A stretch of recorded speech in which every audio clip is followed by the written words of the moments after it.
Hi everybody, I'm finally back. I've been really busy and having a great time and doing other types of crafts. I've been doing a lot of patchwork lately and a lot of sewing crafts as well too. So I've been really watching a lot of videos, finding shortcuts and everything. And actually a shortcut that I did, this is going to be a 100 thing challenge obviously, and each project is going to count as one, even if there's, two of them. But what I did do is buy this Friskus cutting mat that you can turn, and it makes my life so much easier on cutting my squares and patchwork and things like that. So I'm really happy about this investment. Anyways, I've been making these pin cushions. I started off making these pin cushions, and I'm going to put the links all down below of where I've gotten these ideas. And this one here is actually a tuna can underneath. And this is all done by hand. You don't need a sewing machine to do this project. You need glue, a glue gun, and really easy. But feel free to ask any questions you want. The video is really, is a great video. And I just love these, and I've made quite a few of them because I'm going to be giving them away as Christmas gifts. So I'll be showing you what I have been doing. So that was a tuna can, and I do have another one made with a tuna can. This is the one I chose to keep for myself. And but it's really great because underneath, as a gift, I can put a pack of needles or something small that will fit in this space, or a pack of pins. Then I bought mason jars because I wanted to see what it would look like, underneath a mason jar. And I love this idea as well too. You can only, fill small contents in here. You can even put spools of thread and a pack of needles and a pack of pins, and have this. And it's pretty easy to open too, because I did want to try that out as I was buying the jar. I wanted to make sure that it had a wide mouth to, have easy access to opening it as well too. So this is one of them. This is another one, exactly the same with the jar. Just different fabrics, different buttons, and really easy peasy to do, and so much fun as well too. I have the other ones here beside me, which I came up with another idea of. The original video that I did see was with the tuna can, which I really love this idea as well too. And I wanted to try something with magnets underneath, so I made this one with the tuna can. And these ones here that are flat on the other side, I've been putting magnets underneath this felt, and it'll pick up the pins really easily. If you lose a needle or something, I have a hard time finding them when I drop them. And the last one. So I've made a few because, and I think I might have to make another 2 more of the Christmas list that I have here, obviously. So I really enjoyed making these. And they're fun because it's all done by hand. You don't need to, you can do it while you're watching something, videos and things like that. Then, put all these to the side. I've made these baskets, which were so much fun, and I love these baskets. I'll put the link down below as well too of the video. And these are just basically strips of fabric and strips of baiting, and folded and then sewn with the machine. And I'll show you the video on this one too, because it's a great video as well too.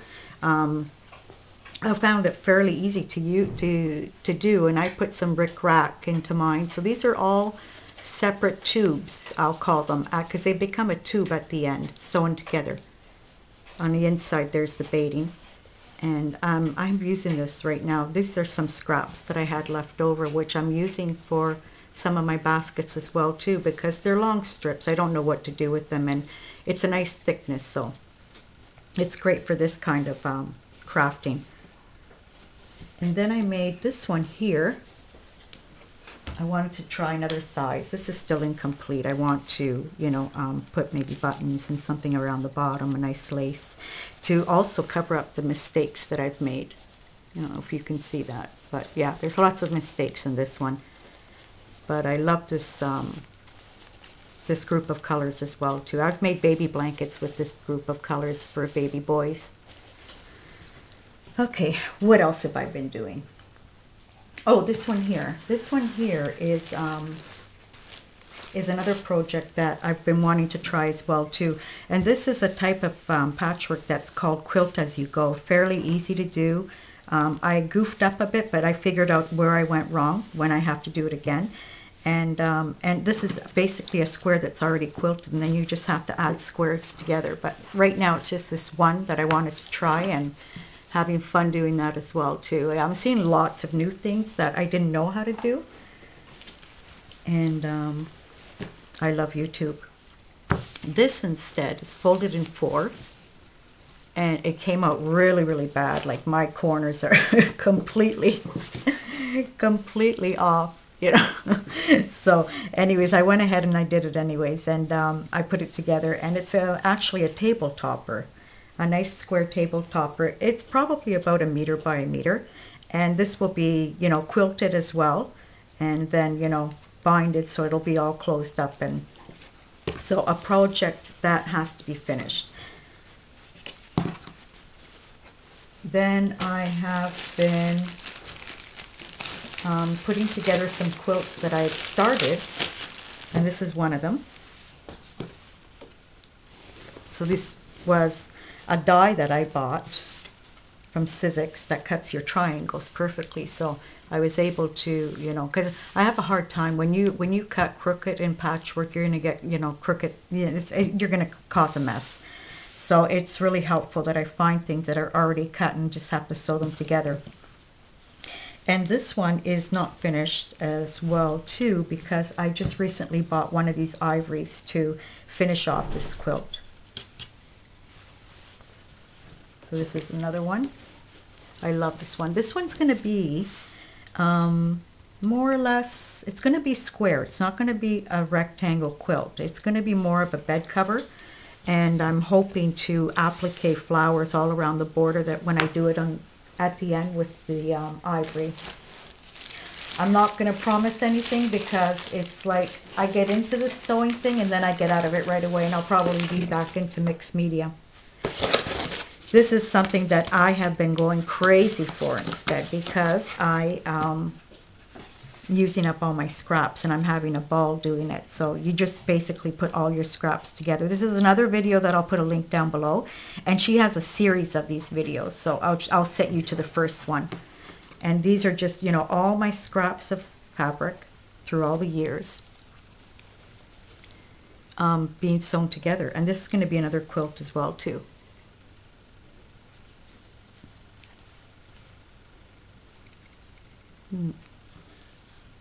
So these go on and on and on, you know, they just, you know, basically more or less, and I'm using lots of fabrics. Oh, like I'm enjoying this too because I'm seeing lots of my, you know, old fabrics, and I'm figuring I still have to do another 20 of these. I think there's about 22, 24, I can't remember, but I'm figuring I might have to do another 20 of these to make a nice size quilt as well too. So that's another project that, and I'm doing that. I do actually 1 or 2 in the morning before everybody's awake.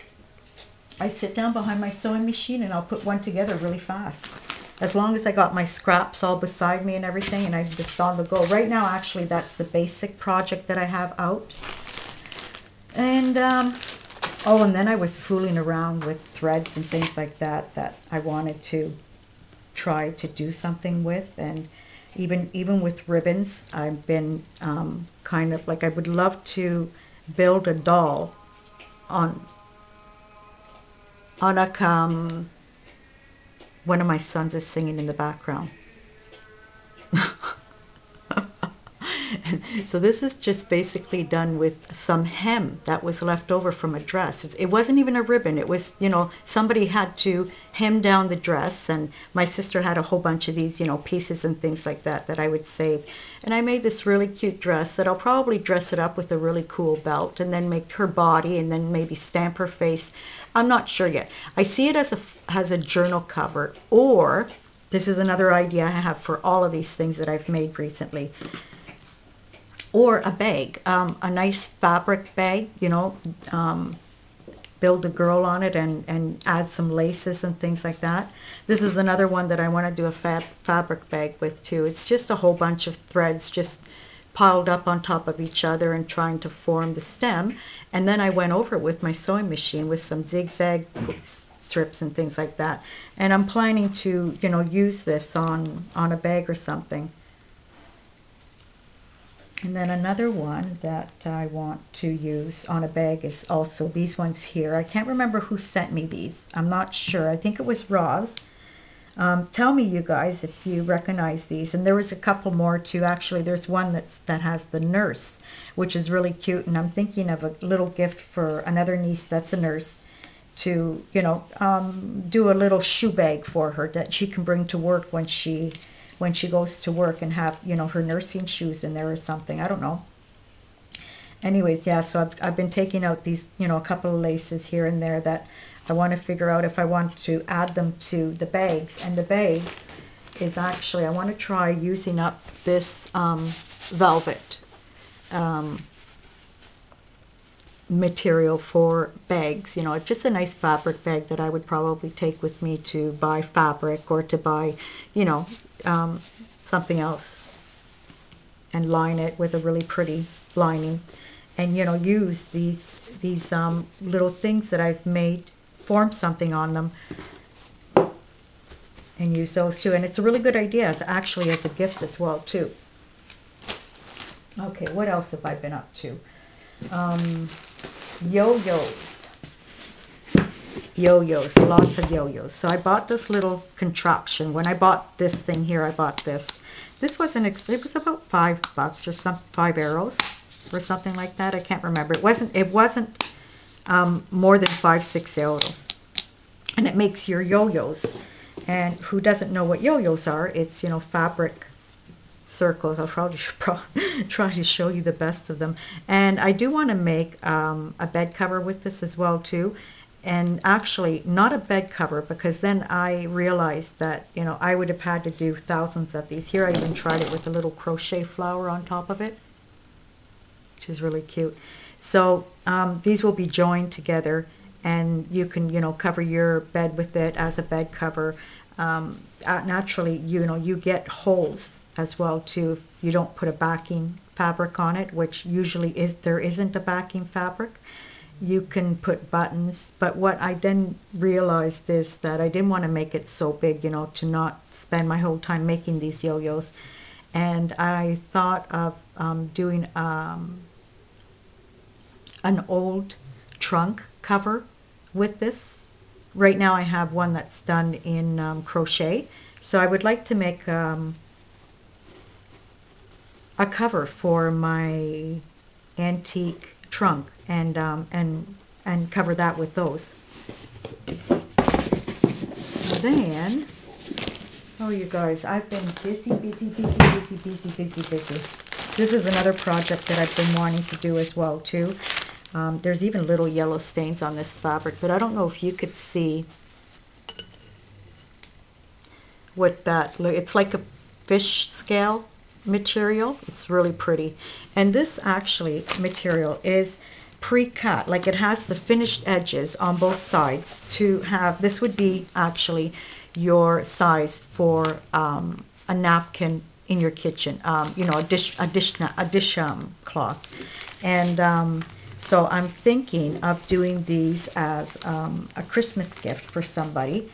And actually I can do 2 of them, so I can make 2 of them and get a nice Christmas material and do a nice border on these as well too.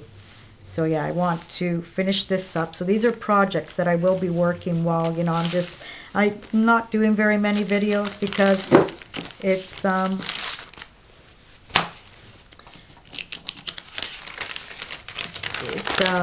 sorry, I lost my track of thought.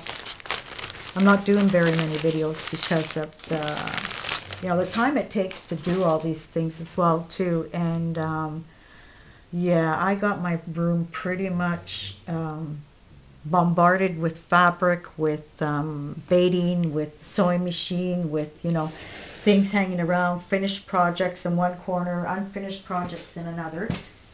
Um, this is another project that I'm doing. This is a project that I do while I'm, just finally relaxing and in front of the TV or watching videos. And it's just a crochet blanket. I'm not the best, actually. This crochet blanket at the moment is a triangle shape. I don't know what I did wrong, but I did do something wrong. So I'm debating on, and it's been pulled apart already twice, and I don't really want to pull it apart. I'm just thinking of leaving it the way it is.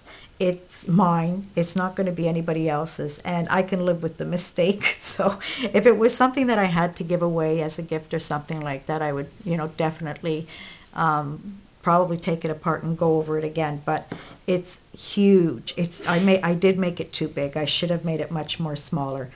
But I'm going to continue at this and see how it comes out. And yeah, so and it's this type of oh dear, what do you call that? Chenille, I think. We call it chenille here, and it's this really soft. It's all polyester, and it's got all this rainbow of colors. I wish I did have a turquoise or a white as well too, but because I'm not an experienced in crochet, I didn't want to start mixing other brands and or if it wasn't polyester, it wouldn't be advisable to use it here. I wanted to use it, it's all polyester, so I'm going to continue using all polyester. And yeah, so, and then I am in the process of another blanket, but that's in the other room and I can't show it to you right now. It's too big as well too, so that I'll probably show one day when I have it all ready for